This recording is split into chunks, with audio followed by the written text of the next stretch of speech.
박서연님, 대구은행 보안팀입니다. 지금 남편분께서 8천만 원을 인출하려고 하십니다. 옆에는 서연님의 주민등록증을 든 여자가 함께 있습니다. 나는 잠을 설친 탓에 신경질적으로 웃었다. 어깨로 전화기를 받치고 아침 내내 딸 지아가 3번이나 엎질은 죽을 식탁 위에서 훔쳐내면서 말했다. 그럴 리가요? 남편은 부산으로 출장 갔어요. 하지만 다음 말에 나는 그 자리에 얼어붙고 말았다. 지금 당장 혼자 아무에게도 연락하지 말고 와주세요. 이 흥미진진한 이야기에 빠져들기 전에 잠시 시간을 내어 여러분이 어느 나라에서 오셨는지 댓글로 남겨주시면 감사하겠습니다. 지금 저와 함께 이 시간을 보내고 있는 분이 누구인지 아는 것은 저에게 큰 영광입니다. 즐거운 시간 되시길 바랍니다. 3살배기 딸은 만화를 보여달라며 칭얼댔고 나는 부엌 한가운데 서서 꼼짝할 수 없었다. 수화기 너머에서는 침묵이 흘렀다. 상황을 파악할 시간을 주는 듯한 그 침묵은 어떤 말보다도 무서웠다. 무슨 말씀이신지. 나는 마침내 입을 열며 지아를 아기 의자에 앉히고 태블릿으로 어린이 프로그램을 틀어주었다. 웬 여자요? 제 주민등록증이라니요? 박서연님, 저희 시스템이 의심스러운 거래를 감지했습니다. 거액의 현금 인출과 위임장이 접수되었고 그리고 수화기 너머의 여성의 목소리가 잠시 머뭇거렸다. 한 달 전 서연님 명의로 3억 5천만 원의 대출이 실행되었습니다. 보증인은 시어머니이신 최순자 님이십니다. 시어머니, 남편 김민준의 엄마. 지난 5년간 내가 살림을 못하고 엄마 자격도 없다며 사사건건 트집을 잡던 분이었다. 무슨 착오가 있는 거겠죠?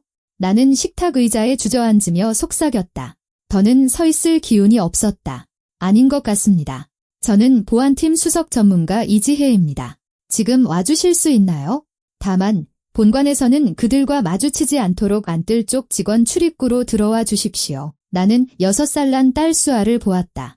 아이는 구석에서 책을 들고 있는 척하고 있었지만 나는 아이가 얼마나 대화에 귀를 기울이고 있는지 알 수 있었다. 아빠를 닮은 갈색 눈을 가진 아이는 진지하고 모든 것을 꿰뚫어 보는 듯했다. 엄마, 무슨 일이야? 수아가 조용히 물었다. 아무것도 아니야. 우리 딸 엄마가 급한 볼일이 생겨서 박할머니께 전화해서 잠깐 와달라고 할게. 이웃에 사는 박할머니는 바로 와주시겠다고 했다. 은퇴한 교사였던 할머니는 내 딸들을 끔찍이 예뻐해 주셨다. 좀 심각한 일이라 저녁 늦게까지 걸릴지도 몰라요. 사례는 두둑이 할게요. 내 목소리에서 무언가를 감지했는지 할머니는 다행히 아무것도 묻지 않고 15분 만에 달려와 주셨다. 나는 입고 있던 옷 그대로 택시에 올랐다. 낡은 청바지, 아이 이유식 자국이 묻은 늘어난 티셔츠, 대충 하나로 묶은 머리, 창밖으로 가을의 대구가 스쳐 지나갔다. 잿빛 5층 아파트들, 빛바랜 버스 정류장 표지판, 그리고 낮은 하늘 아래 흐릿하게 보이는 금호강. 이상하네. 익숙한 거리를 보며 생각했다. 10년 전에 나는 다른 사람이었다. 코리아 컨설팅 최고의 감사 박서연. 동료들이 재무제표용 엑스레이라고 불렀던 바로 그 여자. 어떤 서류에서도 허점을 찾아냈고 다른 이들이 완벽한 대차대조표라고 생각하는 곳에서 불일치를 발견해냈다. 그러다 민준이 나타났다. 잘생기고 자신감 넘치는 물류회사 사장. 그는 마치 내가 세상의 유일한 여자인 것처럼 나를 바라보았다. 그 일 꼭 해야 해. 결혼 후 그가 말했다. 우리에겐 가정이 있고 아이들도 생길 거야. 내가 충분히 벌잖아. 나는 그 말을 믿었다. 수아를 낳고 지아를 낳았다. 친구들은 멀어졌다. 만날 시간도 없었고 민주는 또 그 아줌마들하고 수다 떨려고 당신에겐 가족이 있잖아 라며 미간을 찌푸렸다. 일은 과거의 삶이 되었고 금융사기의 냄새를 1km 밖에서도 맡을 수 있었던 그 박서연도 함께 사라졌다. 다 왔습니다. 택시기사가 달구벌대로에 있는 은행 건물 앞에서 속도를 줄이며 말했다. 나는 요금을 지불하고 이지혜 씨가 말해준 대로 안뜰로 향했다. 직원용 문을 지나 좁은 복도를 통과하자 자판기 커피 냄새가 났다. 검은 머리에 날카로운 눈빛을 한 젊은 여성이 계단 앞에서 나를 맞았다. 박서연님, 이지혜입니다. 이쪽으로 오시죠. 보여드릴 게 있습니다. 보안실은 비좁았고 남자들의 땀 냄새와 여전한 커피 냄새로 가득했다. 벽에는 은행 곳곳을 비추는 모니터들이 걸려 있었다. 50살쯤 되어 보이는 뚱뚱한 경비원이 고개를 끄덕이고 나가 우리 둘만 남았다. 자, 보세요. 이지혜 씨가 중앙 모니터를 가리켰다. 3번 상담실. 나는 처음 보는 비싼 양복을 입은 민준을 보았다. 그는 테이블 상석에 앉아 손짓을 하며 무언가를 설명하고 있었다. 그의 옆에는 나는 의자 등받이를 붙잡았다. 한 여자가 내 베이지색 코트를 입고 있었다. 한 달 전 백화점에서 잃어버렸던 바로 그 코트였다. 내 가방을 들고 있었다. 그때 사라졌다가 차 좌석 밑에서 발견되었던 바로 그 가방이었다. 나보다 훨씬 젊고 예쁘고 잘 가꾼 나와 비슷한 헤어스타일을 한 여자였다. 누구죠? 잠긴 목소리로 내가 물었다. 알아보는 중입니다. 하지만 서연님 명의의 주민등록증을 제시했습니다. 민준이 그 낯선 여자의 등에 손을 올렸다. 너무나 익숙하고 친밀한 그 몸짓에 나는 숨을 쉴 수가 없었다. 그들 맞은편에는 멋진 원피스를 차려입은 시어머니가 당황한 표정으로 무언가에 서명하고 있었다. 그리고 저 여자는 김지영 씨예요. 내가 속삭였다. 남편의 여동생이죠. 회계사인데 개인 사업자로 여러 회사에 회계 서비스를 제공해요. 자금 인출과 이체를 위한 위임장을 작성하고 있는 겁니다. 이지혜 씨가 설명했다. 그리고 다른 서류들도요.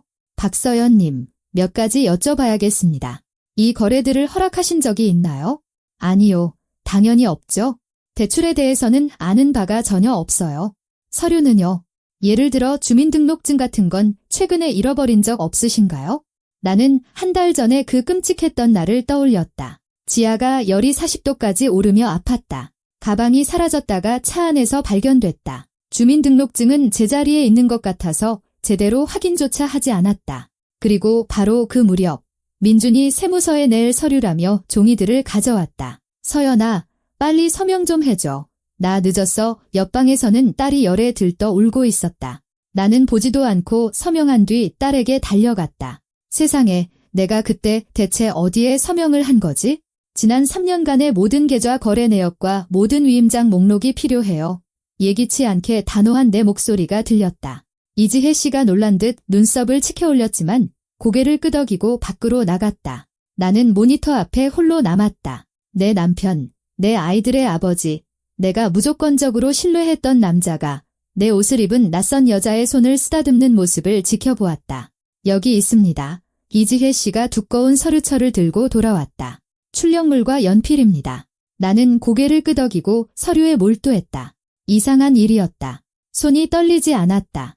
시선은 즉시 초점을 맞췄다. 마치 지난 몇 년간 잠들어 있던 전문가로서의 감각이 제 시간을 기다렸다는 듯 깨어난 것 같았다. 가장 먼저 눈에 띈 것은 회계 자문 서비스, 김지영 앞으로의 정기적인 이체 내역이었다. 지난 1년간 6억 2천만 원이 회계 자문 서비스 비용으로 처리되었네요. 내가 속삭였다. 머리 좋게 꾸몄네. 뭘 찾으셨나요? 이지혜 씨가 서류 위로 몸을 기울였다. 보세요. 이체는 일주일에 한 번씩 이루어졌어요. 항상 금액이 다르고 지급 목적도 정확하게 기재되어 있고요. 어떤 감사에서도 평범한 사업 활동으로 보일 겁니다. 하지만 저는 개인 사업을 하지 않고 신우이에게 서비스를 의뢰한 적도 없어요. 다음은 더 심각했다. 3개월 전 수성로에 있는 아파트 매각 위임장이 작성되어 있었다. 나는 그날들을 기억했다. 열이 39도까지 올라 집에 누워 있었다. 지아에게 로타바이러스가 옮았던 것이다. 민주는 자기가 알아서 할 테니 걱정 말라고 했다. 아마 그때 서명을 하라고 서류를 내밀었을 것이다. 이건 뭐죠? 이지혜 씨가 한 줄을 가리켰다. 대출 3억 5천만 원, 팔공산 별장 담보, 한 달 전 실행, 보증인, 시어머니, 바로 그 대출이었다. 지아가 열이 펄펄 끓을 때 내가 직접 서명한 것 같은 바로 그 서류였다. 맙서사, 그는 파산 직전이야. 대구물류, 끝났어. 빚, 소송. 어떻게 아시죠? 나는 옛 동료에게 전화를 걸었다. 박준호 선배는 바로 받았다. 서연아, 이게 얼마만이야? 선배, 급해서 그래요. 대구물류, 대표 김민준, 재무상태 좀 봐줄 수 있어요? 잠깐만. 거기 아주 난리가 났네. SK네트워크스에서 소송 들어왔고 리스 회사도 줄 서 있네. 직원들 월급도 석 달째 밀렸고. 내 남편 회사 아니야? 안 됐다. 나는 고맙다고 말하고 전화를 끊었다. 눈물은 나지 않았다. 울고 있을 시간이 없었다. 재앙의 규모를 파악해야 했다. 박서연님, 이지혜 씨가 자신의 태블릿을 보고 있었다. 그 여자가 누군지 알아낸 것 같습니다. 강유라, 26세. 대구물류에서 물류관리자로 일하고 있습니다. 그리고 흥미로운 점이 있네요. 지난 3년간 그녀의 계좌로 4억 7천만 원 이상이 입금되었습니다. 남편분께서 보낸 돈입니다. 3년 흉내가 힘없이 되뇌었다. 망할 3년. 그리고 이지혜 씨가 말을 흐렸다. 임신한 것 같습니다. 카메라에 배가 나온 모습이 보입니다. 나는 순간 눈을 질끈 감았다. 고통 때문이 아니라 분노 때문이었다. 내가 막내와 씨름하며 밤을 새우고 엄마가 힘든 걸 아는 큰딸이 조용히 구석에서 책을 읽는 동안, 내가 지쳐가는 동안 그는 젊고 잘 가꾸고 임신까지 한 여자와 다른 삶을 살고 있었다. 항공권 좀 확인해 주세요. 내가 요청했다. 민준 씨는 어제 아침 9시 비행기로 부산에 갔어요. 이지혜 씨가 키보드를 두드렸다. 네, 항공권은 구매했고 온라인 체크인도 마쳤습니다. 그런데요. 잠시만요. 확인해 보겠습니다. 네, 온라인 체크인은 완료되었고 항공권도 발권되었지만 탑승하지 않았습니다. 직접 보세요. 그녀가 태블릿을 내 쪽으로 돌렸다. 화면에는 항공사 데이터 표가 있었다. 체크인은 되어 있었지만 탑승 기록은 없었다. 비행기에 타지 않았군요. 표를 사고 알리바이를 위해 온라인 체크인만 하고 탑승은 하지 않은 거예요. 내가 천천히 말했다. 내가 그를 출장 중이라고 생각하는 동안 그는 여기서 태연하게 자기 일을 처리하고 있었던 거죠. 정확합니다. 그리고 지금 그들이 작성하는 서류로 보아 모든 자산을 빼돌릴 계획인 것 같군요. 나는 모니터를 보았다. 민주는 아무것도 모르는 표정의 시어머니에게 무언가를 설명하고 있었고 시어머니는 고개를 끄덕이고 있었다. 신우이 지영은 전문가다운 능숙한 태도로 서류를 정리하고 있었다. 강유라는 조금 떨어져 앉아 배에 손을 얹고 있었다. 3년간의 이중생활, 치밀하게 계획된 사기극, 그리고 나는 믿었기 때문에, 바빴기 때문에 보지도 않고 서류에 서명한 바보였다. 아이들, 집안일, 살림. 민준이 나는 그런 하찮은 일 대신 가족에게 집중해야 한다고 설득했기 때문이다. 어떻게 할까요? 이지혜 씨가 물었다. 나는 그녀를 보았다. 젊고 똑똑하고 한때 나에게도 있었던 그 전문가의 눈빛을 가진 여자. 지켜보죠. 모든 게 계획대로 진행되고 있다고 생각하게 두세요. 우리는 그냥 지켜보는 겁니다. 화장실 문이 닫히는 소리는 마치 과거와 미래를 단절하는 소리처럼 울렸다. 세면대 위 거울에는 내가 거의 알아보지 못할 여자가 비치고 있었다. 눈 밑에 검은 다크서클, 세 손가락은 자라난 뿌리가 보이는 머리카락은 고무줄 밖으로 제멋대로 삐져나와 있었다.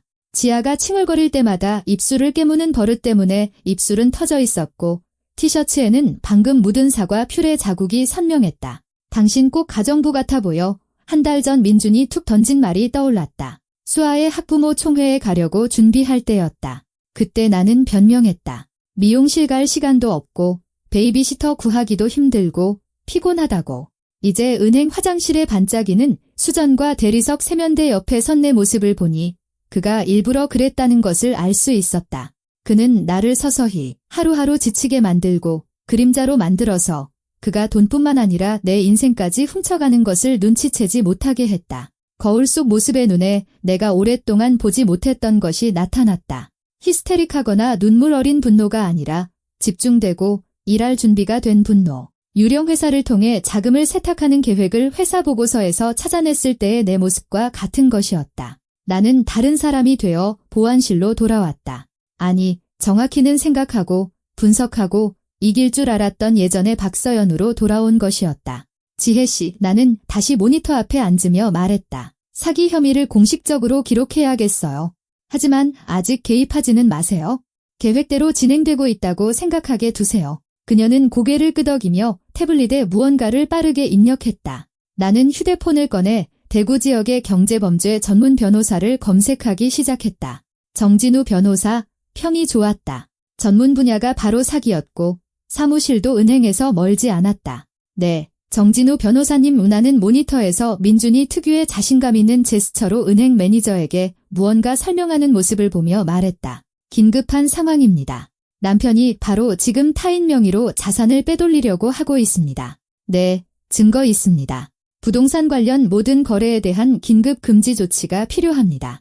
내가 데이터를 알려주고 서류 사본 사진을 보내는 동안 우리에게 공간을 내주었던 그 풍채 좋은 경비원 최만식 씨가 돌아왔다. 그는 자판기에서 뽑은 종이컵 커피를 테이블에 놓고 의자 끝에 걸터 앉았다. 그의 무게의 의자가 비명을 질렀다. 그는 고개를 저었다. 아이고, 그가 콧수염을 쓰다듬으며 말했다. 이거 완전 드라마네. 나는 내 문제가 제일 큰 줄 알았는데 지난달에 결혼기념일을 까먹었더니 아내가 아직도 복수한다고 갈비를 태워서 줘요. 속이 쓰려서 죽겠어요. 정말. 저는 남편한테 8년 동안 속았어요. 나는 화면에서 눈을 떼지 않고 말했다. 최만식 씨가 휘파람을 불었다. 8년 동안이나 눈치 못 채셨다고요? 직설적으로 말해서 죄송합니다만 애들 키우느라 감시할 틈이 없었죠. 그는 생각에 잠긴 듯 콧수염을 쓰다듬더니 철학적인 말을 내뱉었다. 그렇다니까요. 그래서 내가 우리 집사람한테 항상 말해요. 나 감시하고 핸드폰도 보고 문자도 읽으라고. 안 그러면 나도 갑자기 머리가 좋아질지 누가 아냐고요. 그러면 큰일 나지? 잠시 침묵이 흘렀다. 최만식 씨는 커피를 한 모금 마시고 얼굴을 찡그렸다. 자판기가 또 아메리카노 대신 이상한 걸 내준 모양이었다. 아니지. 그는 잠시 생각하더니 덧붙였다. 나는 머리가 좋은 게 아니라 정직한 거야? 그게 더 편하거든.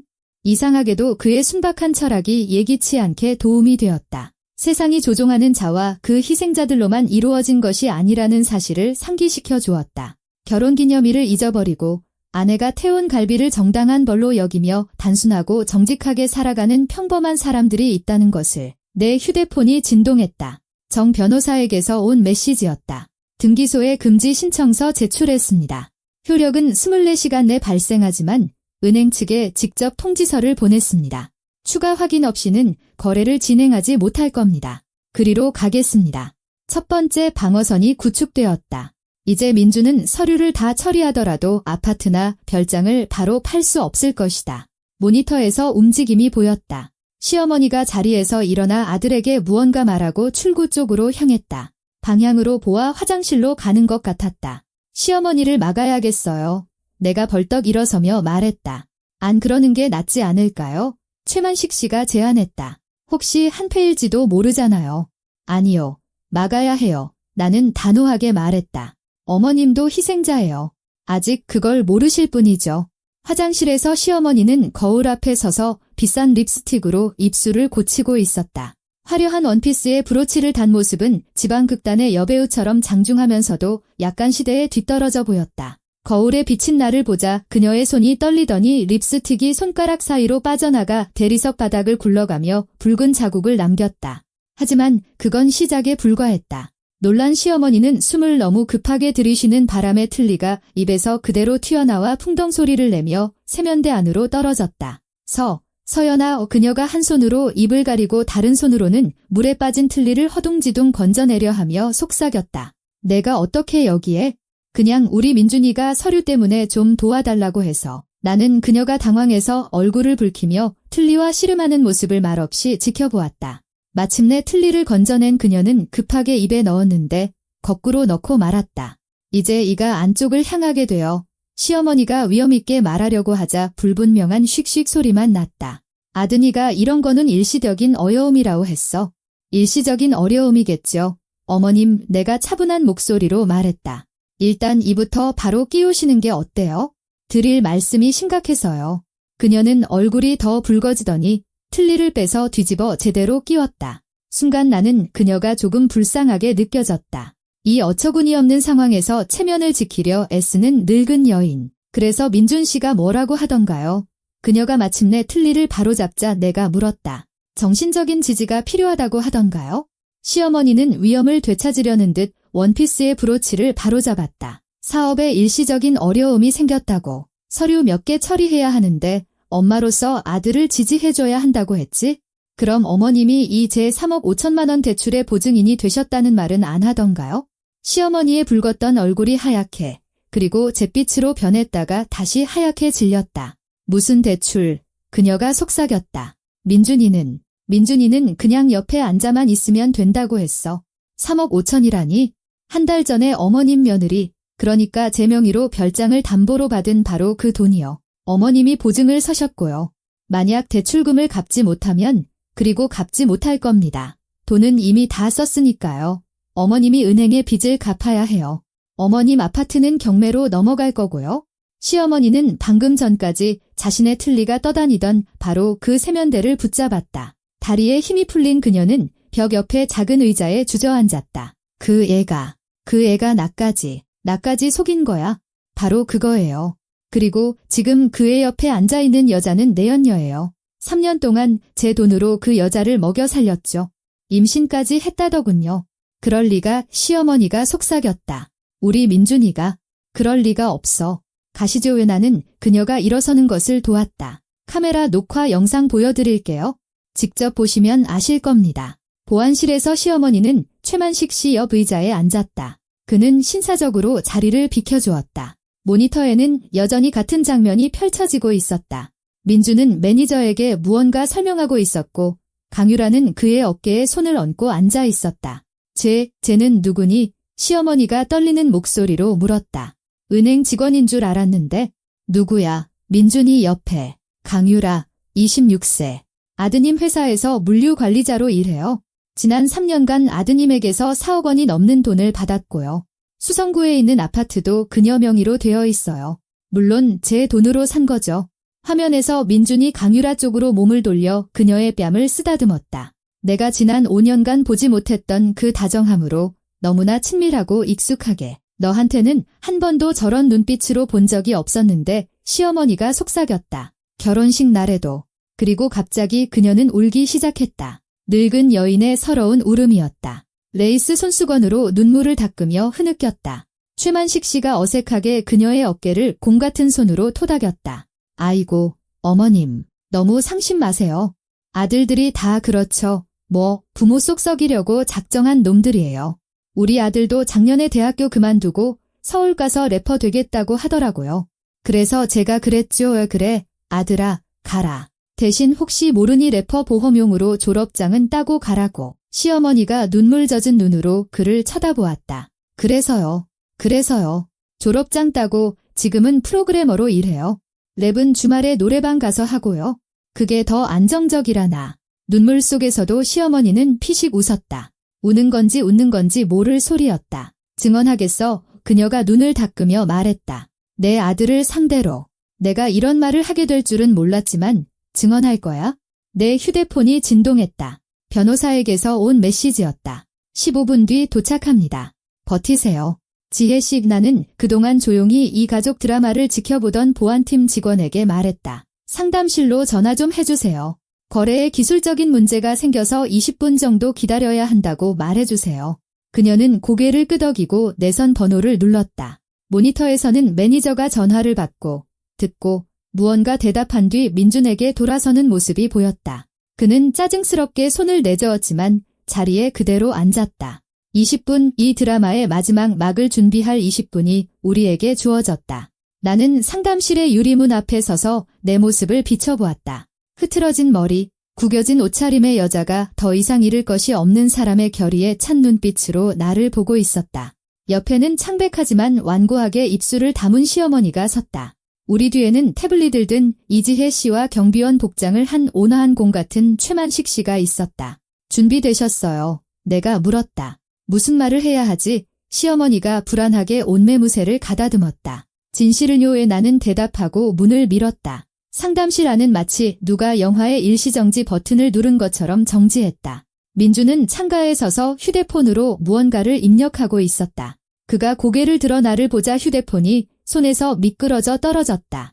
결혼 8년 만에 처음으로 나는 할 말을 잃은 그의 모습을 보았다. 누구든 무엇이든 설득할 수 있었던 남자가 입을 열었다 닫았다 하며 침묵 속에 서 있었다. 강유라는 너무 갑작스럽게 일어서는 바람에 의자를 넘어뜨렸다. 남의 코트, 남의 가방을 든 그녀는 엄마 옷을 훔쳐 입은 겁먹은 소녀처럼 보였다. 신우이 지영은 서류철을 방패처럼 가슴에 꼭 껴안았다. 그녀의 눈은 오빠와 문 사이를 오가며 탈출로를 찾고 있었다. 단정한 양복 차림의 젊은 은행 매니저는 초라한 차림에 나와 비싼 코트를 입은 강유라를 번갈아 보며 상황을 이해하지 못해 얼굴이 점점 길어졌다. 안녕, 민준 씨. 나는 내 목소리가 놀랍도록 차분한 것에 스스로 놀라며 말했다. 부산은 어땠어? 화물 계약은 많이 했고. 그는 입을 열었다가 닫고 다시 열었지만 아무 소리도 내지 못했다. 강유라가 제 발등을 찍었다. 민준 씨, 서연 씨는 별장에 있다고 했잖아요. 다 관리되고 있다고 했잖아요. 매니저가 무언가 깨닫기 시작했다. 그의 시선이 날카롭고 전문적으로 변했다. 실례합니다만 그가 나에게 물었다. 누구신지요? 박서연입니다. 진짜 박서연이요. 그리고 저 사람은 나는 강유라를 향해 고갯짓했다. 내 옷을 입은 사기꾼이고요. 지영이 출구로 빠져나가려 했지만 최만식 씨가 그의 육중한 몸으로 길을 막았다. 이건 가족 문제예요. 그녀가 비명을 질렀다. 당신들은 뭔데? 이럴 권리 없어요. 지영 씨, 나는 신우이에게 돌아섰다. 지난 1년간 당신 개인 사업자 통장으로 들어간 6억 2천만 원은 어때? 그것도 가족 문제인가? 그녀는 자신의 그림자처럼 창백해졌다. 민준이 마침내 목소리를 되찾았다. 그는 예전에 내 무릎을 꿇게 만들었던 그 특유의 모든 게 내 통제하에 있다는 미소를 지으며 내게 다가왔다. 서연아, 자기야, 내가 오해한 거야? 우리 나가서 조용히 얘기하자. 거기서 그는 보이지 않는 벽에 부딪힌 것처럼 멈춰섰다. 미소가 떨리며 아래로 처졌다. 몇 년 만에 처음으로 그의 마법이 통하지 않았다. 문가에 시어머니가 나타났다. 민준의 얼굴이 환해졌다. 어머니, 마지막 희망, 혈연으로 맺어진 동맹. 엄마, 다행이다. 이 사람들에게 이게 오해라고 말해줘. 우리 얘기 다 했잖아. 엄마는 알잖아. 서연이한테 문제가 있다는 거? 닥쳐. 시어머니의 목소리는 떨렸지만 그 안에는 강철 같은 힘이 있었다. 민준은 말문이 막혔다. 시어머니는 테이블로 다가가 자신이 서명했던 서류들을 집어들었다. 최순자는 이 서류들의 내용을 이해하지 못한 채 서명했음을 밝힌다.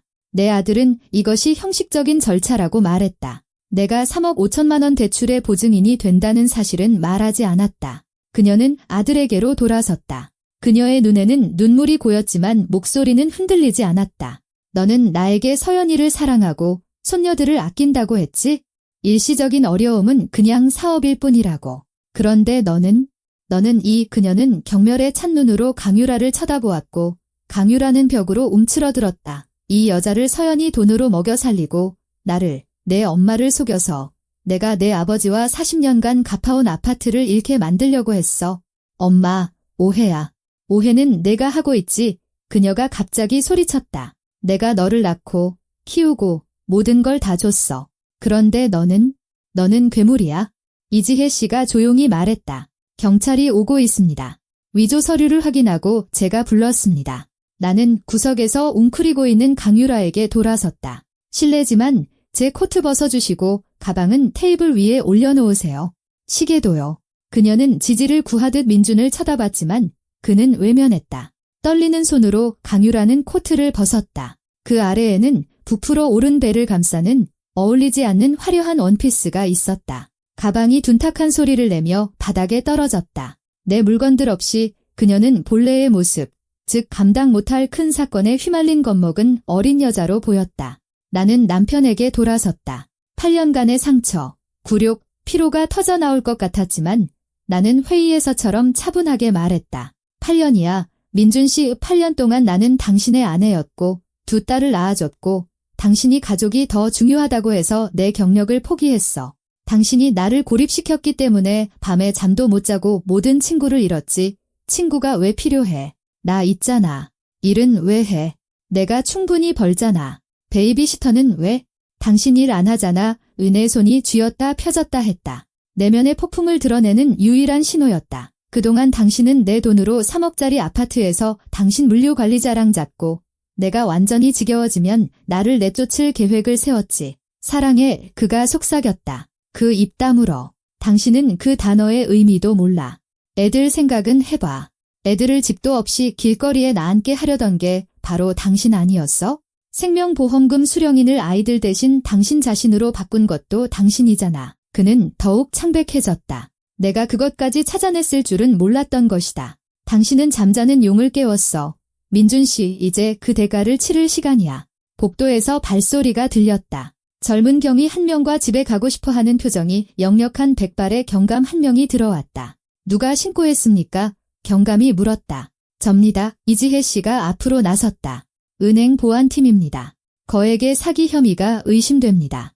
오해입니다. 김인준이 매력을 발산하려 애썼다. 가족 간의 다툼입니다. 경감님, 저희끼리 해결하겠습니다.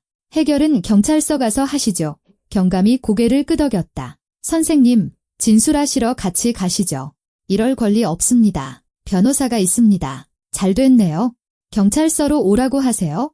전 아무데도 안 갑니다. 경감이 한숨을 쉬었다. 거부하셔도 됩니다. 그럼 강제 연행으로 처리하죠. 상황만 더 나빠질 겁니다. 선택하세요. 젊은 경위가 민준에게 다가서자 그는 뒤로 물러섰다. 그의 모든 자신감, 성공한 사업가의 위엄, 매력, 모든 것이 아침 안개처럼 사라졌다. 남은 것은 자신의 완벽한 계획이 어떻게 실패했는지 이해하지 못하는 비싼 양복을 입은 중년 남자뿐이었다. 상담실에서 끌려나가면서 그는 마지막으로 나를 돌아보았다. 그의 눈에는 분노, 증오, 당혹감, 그리고 존경심 비슷한 것이 섞여 있었다. 마치 자신의 패배의 순간에서야 이전의 그림자가 아닌, 지친 주부가 아닌, 한때 자신이 사랑에 빠졌던 바로 그 재무제표용 엑스레이를 본 것 같았다. 그리고 이분도요. 경감이 신우이 지영을 가리켰다. 변호사를 부르겠어요. 경위가 다가가자 신우이가 소리쳤다. 이건 월권이에요. 저는 정직한 사업가라고요. 세금도 다 냈어요. 그 세금 문제도 같이 알아보죠. 경감이 무심하게 대답했다. 그녀는 불공평함과 검찰의 인맥에 대해 계속 소리치며 끌려나갔다. 경감은 여전히 구석에 앉아 자신을 감싸 안고 부풀어 오른 배에 손을 대고 있는 강유라에게 돌아섰다. 그리고 당신은 참고인으로 진술해야 합니다. 신분증 있습니까? 그녀는 고개를 들지 않고 끄덕였다. 마스카라가 뺨에 검은 눈물 자국을 남겼다. 나는 그녀에게 다가갔다. 왜 그랬는지는 모르겠다. 그냥 무언가 말해야 할 것 같은 기분이 들었다. 그가 유부남인 거 알았잖아요. 내가 차분하게 말했다. 당신은 내 옷을 입고 은행에서 나인 척했어요. 그건 사랑이 아니에요. 강유라 씨 범죄 공모예요. 진술하면서 그 점 잘 생각해보세요. 그녀가 나를 올려다보았다. 그녀의 눈에는 두려움, 억울함, 그리고 안도감 비슷한 것이 섞여 있었다. 마치 그녀가 3년간 써왔던 가면이 마침내 깨진 것 같았다. 이혼할 거라고 했어요. 그녀가 속삭였다. 당신이 출산 후에 정신이 이상해져서 애들도 돌보지 않는다고. 그리고 그걸 믿었고요. 네, 그녀가 소리쳤다. 세상에 이해를 못하시네요. 그는 그렇게 말했어요. 저는 정말 믿었다고요? 모든 말을 다요? 아시겠어요. 나는 대답하지 않았다. 남편의 내연녀를 위로하는 것보다 더 중요한 일들이 있었다. 다음 3시간은 안개 속처럼 지나갔다. 진술, 조서, 서명, 그들이 진행했던 모든 거래의 취소. 정진우 변호사는 경찰에 전화한 지 1시간 만에 도착했다. 서류 가방을 겨드랑이에 낀 키가 크고 백발이 성성한 남자였다. 그는 빠르고 전문적으로 그리고 사기꾼에 대한 어떤 개인적인 분노를 담아 일했다. 그것은 마치 각 페이지가 개인적으로 그를 모욕한 것처럼 서류를 넘기는 모습에서 드러났다. 훌륭하십니다. 그가 내 기록을 훑어보며 말했다. 아주 잘 대처하셨습니다. 전형적인 수법입니다. 참고로 피해자가 제대로 읽을 수 없는 상황일 때 서류를 내미는 거죠. 아이들이 아프거나 거짓말로 스트레스를 주거나 이제 중요한 것은 그들이 빠져나가지 못하게 하는 겁니다. 저녁이 되어 서류 절차가 마무리되었을 때 나는 완전히 기진맥진한 상태로 은행을 나섰다. 시어머니가 길에서 나를 기다리고 있었다. 입구 벤치에 앉아 어깨를 구부리고 핸드백을 가슴에 꼭 껴안고 있었다. 서연아, 내가 다가가자 그녀가 입을 열었다. 무슨 말을 해야 할지 모르겠다. 나는 정말 몰랐어. 맹세코, 대출에 대해서도 그 여자에 대해서도 전혀 몰랐어. 나는 그녀 옆에 앉으며 피로가 어깨를 짓누르는 것을 느꼈다. 믿어요, 어머님. 그 사람은 어머님도 속인 거예요? 우리는 저녁 거리를 바라보며 잠시 침묵했다. 행인들은 각자의 일로 바삐 움직였고 이 벤치에 하루아침에 인생이 뒤바뀐 두 여자가 앉아있다는 사실을 알지 못했다. 내가 괴물을 키웠구나. 시어머니가 갑자기 말했다. 어디서부터 잘못된 걸까? 내 시아버지랑 나는 정말 노력했는데 어디서부터? 그 질문에 나는 답할 수 없었다. 어떤 것들은 미스터리로 남는다. 사랑과 보살핌 속에서 자란 사람이 어떻게 조종자와 거짓말쟁이로 자랄 수 있는지. 손녀들은 그녀는 잠시 후 말을 이었다. 아빠가 그렇다고 해서 애들이 잘못한 건 아니지. 내 손녀들이야. 절대 버리지 않을 거야? 감사합니다. 나는 진심으로 고마움을 표했다. 택시는 저녁에 대구를 달려 나를 집으로 데려갔고 나는 창밖으로 이제는 낯설게 느껴지는 익숙한 거리를 바라보았다. 아침에 나는 식탁에 엎질러진 죽이 가장 큰 문제였던 지친 엄마였다. 저녁에는 남편이 사기 혐의로 체포되고 인생이 산산조각난 여자가 되었다. 집에서 박할머니가 걱정스러운 눈빛으로 나를 맞았다. 서연아, 무슨 일 있었니? 왜 이렇게 늦었어? 애들이 계속 찾던데. 얘기하자면 길어요. 할머니, 나중에 말씀드릴게요. 애들은요? 둘 다 자의수아는 숙제 다 했고 지아는 만화 보다가 좀 칭얼거리긴 했는데 밥은 잘 먹었어. 나는 지갑을 꺼내 약속했던 것보다 더 많은 돈을 그녀에게 건넸다. 아이고, 서연아, 뭘 이렇게 많이. 받으세요. 제발. 오늘 정말 큰 도움 주셨어요. 이웃을 배웅하고 나는 아이들 방으로 들어갔다. 무드 등의 희미한 불빛 아래 2개의 작은 침대가 보였다. 수아는 불가사리처럼 팔을 벌리고 잤고 지아는 아끼는 봉제 고양이를 껴안고 웅크리고 있었다. 다 괜찮을 거야. 내 새끼들. 나는 이불을 고쳐주며 속삭였다. 이제 모든 게 달라질 거야. 약속할게. 그날 밤 나는 잠들지 못했다. 식어 빠진 차 한 잔을 들고 부엌에 앉아 앞으로 어떻게 해야 할지 생각했다. 이상하게도 절망 대신 안도감 비슷한 것을 느꼈다. 마치 몇 년 동안 짊어지고 있던 무거운 돌덩이가 마침내 떨어진 것 같았다. 그래, 아프고 두렵다. 하지만 나는 거짓말로부터, 환상으로부터, 나를 현금 인출기이자 유모로 동시에 이용했던 사람으로부터 자유로워졌다. 4개월 후, 나는 법정에서 판결이 내려지는 것을 지켜보았다. 민주는 특정경제범죄가 중처벌법상 사기 혐의로 징역 4년을 선고받았다. 지영은 횡령액 전액 반환을 조건으로 징역 3년의 집행유예를 선고받았다. 강유라는 공범으로 벌금형과 2년의 집행유예를 선고받았다. 그 몇 달 동안 많은 흥미로운 사실이 밝혀졌다. 민준이 거짓말을 한 것은 3년이 아니라 결혼 생활 8년 내내였다. 나 이전에도 그의 회사 회계 담당자였던 다른 여자가 있었는데 그녀는 제때 이상한 낌새를 눈치채고 그만두었다. 지영의 계좌에서는 6억이 아니라 거의 10억이 발견되었다. 일부 돈은 해외 계좌에 숨겨져 있었다. 강유라는 민준을 상대로 증언하며 그가 어떻게 내 걸음걸이를 흉내내도록 가르쳤는지, 비슷한 옷을 골라주었는지, 은행에서 어떻게 행동해야 하는지 지시했는지 모두 털어놓았다. 신문 중에 그녀는 울면서 그를 사랑했고 둘의 미래를 믿었다고 말했다. 수사관인 백발의 나이 든 남자가 신문 후 나에게 말했다. 남편분은 타고난 조종가입니다. 속이고 환상을 만드는데 재능이 있어요. 당신이 믿었다고 해서 당신 잘못이 아닙니다. 모두가 그를 믿었으니까요. 선고 후 민준이 끌려나가면서 나를 돌아보았다. 그의 눈에는 뉘우침이 없었다. 오직 분노와 당혹감뿐이었다.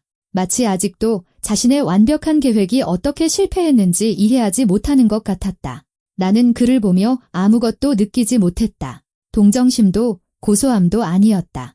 한때 사랑이 있던 자리에 그저 공허함만 남았다. 재판 일주일 후 시어머니가 금호 강변의 한 카페로 나를 불렀다. 그녀는 더 차분해 보였지만 눈에는 힘든 결정을 내린 무게가 서려 있었다. 법무사 사무실에 다녀왔다. 그녀가 커피를 저으며 말했다. 유언장을 고쳤어. 내 아파트. 저기 신천동에 있는 거 내가 죽으면 민준이 거치지 않고 바로 수아랑 지아한테 가도록. 어머님, 그러실 필요 없는데? 아니, 그녀가 내 말을 잘랐다. 내가 나쁜 놈을 키웠어. 그건 내 잘못이야. 어디서부터 잘못됐는지는 아직도 모르겠지만, 하지만 애들은 내 공이야. 착한 아이들이지. 내가 가진 모든 걸 받아야 해. 반년 후 나는 직장에 복귀했다. 전 상사였던 한 부장님이 직접 전화했다. 박 팀장, 내가 아는 최고의 감사야. 돌아와. 조건은 뭐든지 맞춰줄게. 나는 내 조건을 말했다.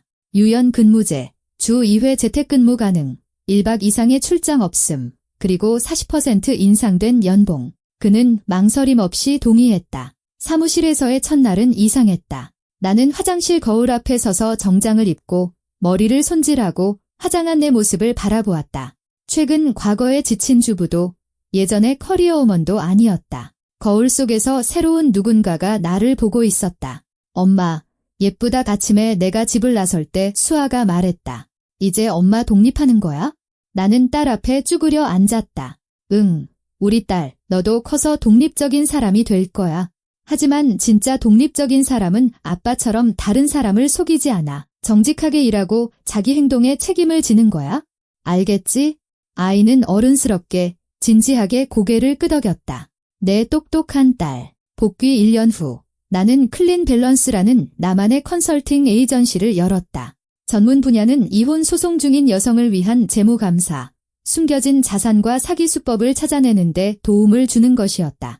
내 이야기가 대구에 알려지면서 고객들이 스스로 찾아왔다. 남편의 금융사기를 의심하지만 어디서부터 시작해야 할지 모르는 여성들이었다. 민주는 교도소에서 한 달에 한 번씩 편지를 썼다. 참회하는 내용이었다가, 비난하는 내용이었다가, 또 애원하는 내용이었다. 한 편지에서는 자신의 잘못을 깨달았고 좋은 아빠가 되고 싶다고 썼다. 다른 편지에서는 내가 가정을 파괴하고 아이들에게서 아빠를 빼앗았다고 썼다. 나는 모든 편지를 읽었다. 왜 그랬는지는 모르겠다. 아마 한때 사랑했던 남자의 흔적을 찾고 있었는지도 모른다. 찾지 못했고 답장하지 않았다. 할 말이 없었다. 1년 후 따뜻한 5월 저녁 나는 새 아파트 발코니에 앉아 와인 한 잔을 들고 있었다. 달서구의 아파트로 예전 수성구 아파트보다 작았지만 온전히 내 것이었다. 아이들은 잠들었고 집은 고요했다. 창밖으로는 저녁의 대구가 웅웅거렸다. 대로 위 자동차 불빛, 멀리 보이는 금호강, 평범한 도시의 평범한 삶. 나는 38세. 이혼했고 두 아이의 엄마다. 내가 사랑하는 일이 있고 안정적인 수익을 내기 시작한 나만의 작은 사업체가 있다. 개인적인 삶을 즐길 시간은 없다. 극장에 갈 틈도 없다. 친구들을 만나는 일도 드물다. 하지만 나는 행복하다. 이상하게 들린다. 이 모든 일을 겪고 나서 행복하다니? 하지만 사실이다. 내 삶은 나의 것이다. 나의 결정도, 나의 돈도, 나의 실수도 나의 것이다. 그리고 그 책임은 오직 나만이 진다. 전화벨이 울렸다. 광주에 계신 엄마였다. 딸, 나 내일 갈게. 점심때쯤 도착할 거야. 수아가 책 읽는 거 보고 싶어서. 아주 술술 읽는다며? 응, 엄마. 닥치는 대로 다 읽어. 기다릴게. 서연아, 엄마가 말을 고르며 잠시 뜸을 들였다. 내가 자랑스럽다. 정말로. 38년 만에 처음으로 나는 엄마에게서 그 말을 들었다. 나는 눈을 감고 깊은 숨을 내쉬었다. 고마워, 엄마. 내일 봐. 나는 전화를 내려놓고 다시 저녁 도시를 바라보았다. 저기 어딘가 아파트 한 채에서 남편의 외도를 의심하며 밤잠을 설치거나 피곤하고 믿기 때문에 보지도 않고 서류에 서명하는 여자가 있을지도 모른다. 어쩌면 내일 그녀가 내 사무실에 찾아올 것이고 나는 그녀가 내 실수를 반복하지 않도록 도울 것이다. 아닐 수도 있다. 그녀는 모든 게 괜찮고 그녀의 남편은 똑똑한 것보다 정직한 게 더 편하다고 믿는 경비원 최만식 씨 같은 정직한 남자일지도 모른다. 내일 아침 6시에 알람이 울리고 새로운 날이 시작될 것이다. 아침 식사, 학교, 어린이집, 사무실, 고객, 서류들. 그리고 저녁에는 지아에게 동화책을 읽어주고 수아의 숙제를 봐줄 것이다. 평범한 도시의 평범한 여자의 평범한 이 삶이 나의 것이고 누구도 부인할 수 없이 나에게 속해 있음을 인정하며 나는 단호하게 선언한다. 누구도, 기억해. 그 누구도 감히 내 삶을 훔쳐가지 못할 것이다.